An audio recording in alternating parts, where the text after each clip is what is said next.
আসসালামু আলাইকুম। আশা করি সবাই ভালো আছেন। আমি আল্লাহর রহমতে ভালো আছি। এখন বাজে রাত ৯টা। আমরা ভেবেছি যে চাপড়ি পিঠা খাবো। তো এখানে ডিম পোস্ট করা হইতেছে। আমার ননদ এখানে ডিম পোস্ট করতেছে, বলতেছে চলেন ভাবি আমরা আজকে চাপড়ি দিয়ে ডিম পোস্ট দিয়ে খাই। তো এখানে একটা ডিম প্রথমে একটু পোস্ট করা হয়েছিল। আজকে আমরা গিয়ে সেইগুলো বানাচ্ছি, কারণ রাত হয়ে গেছে। ডিম পোস্টটা অনেক সুন্দর হয়েছে, তো খুব যত্ন করে এই ডিম পোস্টটা করেছে।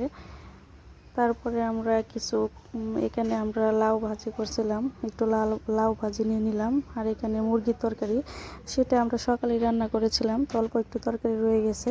তো আমরা সবাই ভাবতেছি যে এই মুরগির তরকারি আর ডিম পোস্ট লাউ ভাজি দিয়ে আমরা আজকে চাপড়ি পিঠা খাবো। তো এক এক করে আমরা পিঠেগুলো বানিয়ে নিচ্ছিলাম। তো এখানে আমার ননদ এই পিঠাগুলো বানাচ্ছে, আমি শুধু বসে বসে খাচ্ছিলাম। ছোটো ননদ বড় ননদ দুইজনে মিলেই এগুলো বানাইতেছে। এখানে একটু ঢাকনা দিয়ে ঢেকে দিচ্ছি। চাপড়িটা ঢাকনা দিয়ে ঢেকে দিলে একটু মচমচে হয়। তো আমরা এক এক করে অনেকগুলো চাপড়ি বানিয়ে নিয়েছি। তারপরে আমরা বসে বসে এগুলো, আসলে শীতের রাতে গরম গরম চাপড়ি পিঠা খেতে অনেক ভালো লাগে। আশা করি সবাই ভালো থাকবেন।